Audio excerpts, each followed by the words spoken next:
look at a supermassive black hole.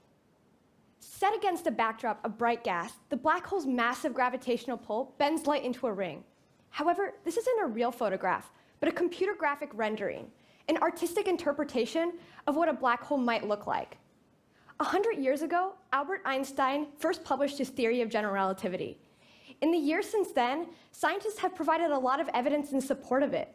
But one thing predicted from this theory, black holes, still have not been directly observed. Although we have some idea as to what a black hole might look like, we've never actually taken a picture of one before. However, you might be surprised to know that it may soon change. We may be seeing our first picture of a black hole in the next couple years. Getting this first picture will come down to an international team of scientists, an Earth-sized telescope, and an algorithm that puts together the final picture. Although I won't be able to show you a real picture of a black hole today, I'd like to give you a brief glimpse into the effort involved in getting that first picture. So my name is Katie Bouman, and I'm a PhD student at MIT. I do research in a computer science lab that works on making computers see through images and video.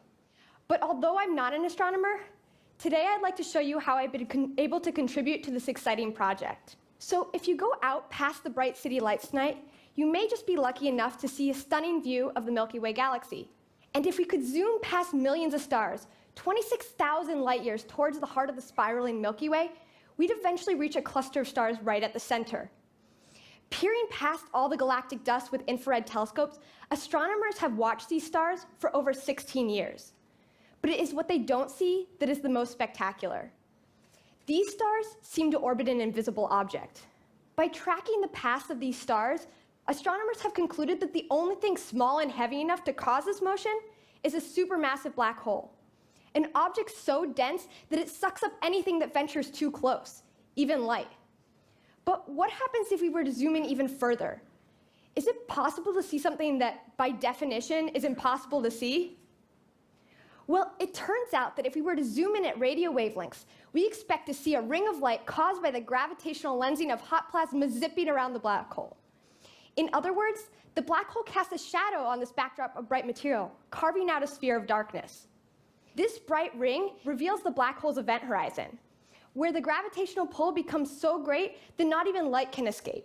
Einstein's equations predict the size and shape of this ring, so taking a picture of it wouldn't only be really cool, it also helped to verify that these equations hold in the extreme conditions around the black hole. However, this black hole is so far away from us, so from Earth, this ring appears incredibly small, the same size to us as an orange on the surface of the moon. That makes taking a picture of it extremely difficult. Why is that?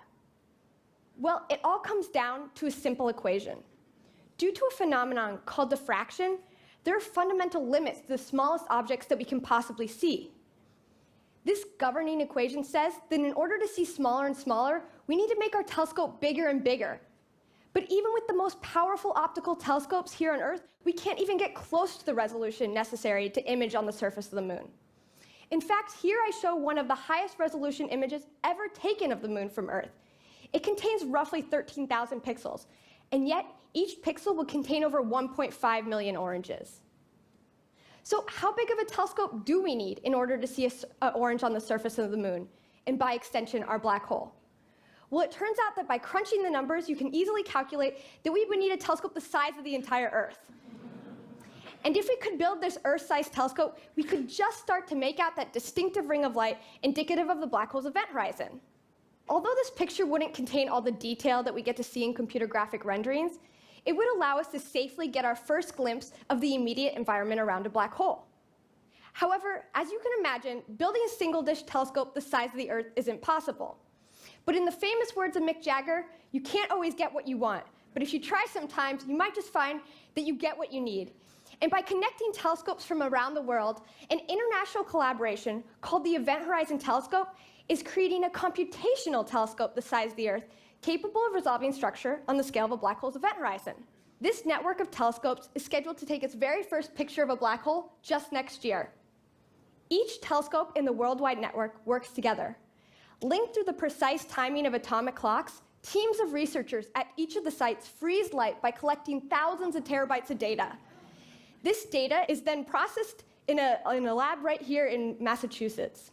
So how does this even work? Well, remember, if we want to see the black hole in the center of our galaxy, we need to build this impossibly large Earth-sized telescope. So for just a second, let's pretend we could build a telescope the size of the Earth. This would be a little bit like turning the Earth into a giant spinning disco ball. Each individual mirror would collect light that we could then combine together to make a picture.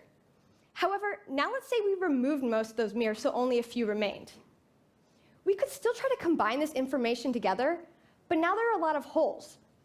These remaining mirrors represent the locations where we have telescopes. This is an incredibly small number of measurements to make a picture from.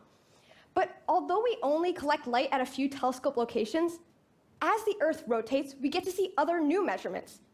In other words, as the disco ball spins, those mirrors change locations, and we get to observe different parts of the image. The imaging algorithms we develop fill in the missing gaps of the disco ball in order to reconstruct the underlying black hole image. If we had telescopes located everywhere on the globe, in other words, the entire disco ball, this would be trivial. However, we only see a few samples, and for that reason, there are an infinite number of possible images that are perfectly consistent with our telescope measurements. However, not all images are created equal. Some of those images look more like what we think of as images than others. And so my role in helping to take the first image of a black hole is to design algorithms that find the most reasonable image that also fits the telescope measurements.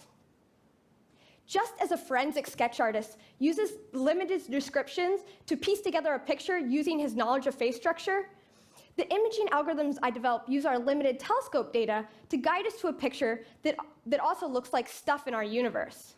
Using these algorithms, we're able to piece together pictures from this sparse, noisy data. So here I show a sample reconstruction done using simulated data where we pretend to point our telescopes to the black hole in the center of our galaxy. Although this is just a simulation, reconstructions such as this give us hope that we'll soon be able to reliably take the first image of a black hole and from it determine the size of its ring. Although I'd love to go on about all the details of this algorithm, luckily for you, I don't have the time. But I'd still like to give you a brief idea of how we define what our universe looks like and how we use this to reconstruct and verify our results. Since there are an infinite number of possible images that perfectly explain our telescope measurements, we have to choose between them in some way. We do this by ranking the images based upon how likely they are to be the black hole image, and then choosing the one that's most likely. So what do I mean by this exactly? Let's say we were trying to make a model that told us how likely an image were to appear on Facebook. We'd probably want the model to say that it's pretty unlikely someone would post this noise image on the left, and it's pretty likely that someone would post a selfie like this one on the right. The image in the middle is blurry, so even though it's more likely that we'd see it on Facebook compared to the noise image, it's probably less likely we'd see it compared to the selfie. But when it comes to images from the black hole, we're posed with a real conundrum. We've never seen a black hole before. In that case, what is a likely black hole image, and what should we assume about the structure of black holes? We could try to use images from simulations we've done, like the image of the black hole from Interstellar, but if we did this, it could cause some serious problems. What would happen if Einstein's theories didn't hold? We'd still want to reconstruct an accurate picture of what was going on. If we bake Einstein's equations too much into our algorithms, we'll just end up seeing what we expect to see. In other words, we want to leave the option open for there being a giant elephant at the center of our galaxy. Different types of images have very distinct features. We can easily tell the difference between black hole simulation images and images we take every day here on Earth. We need a way to tell our algorithms what images look like without imposing one type of image's features too much. One way we can try to get around this is by imposing the features of different kinds of images and seeing how the type of image we assume affects our reconstructions. If all images types produce a very similar looking image, then we can start to become more confident that the image assumptions we're making are not biasing this picture that much. This is a little bit like giving the same description to 3 different sketch artists from all around the world. If they all produce a very similar looking face, then we can start to become confident that they're not imposing their own cultural biases on the drawings. One way we can try to impose different imagey features is by using pieces of existing images. So we take a large collection of images and we break them down into their little image patches. We then can treat each image patch a little bit like pieces of a puzzle. And we use commonly seen puzzle pieces to piece together an image that also fits our telescope measurements. different types of images have very distinctive sets of puzzle pieces. So what happens when we take the same data, but we use different sets of puzzle pieces to reconstruct the image?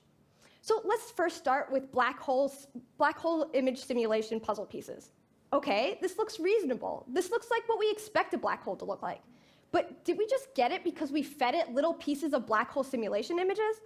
Let's try another set of puzzle pieces from astronomical non-black hole objects. Okay, we get a similar looking image. And then how about pieces from everyday images, like the images you take with your own personal camera?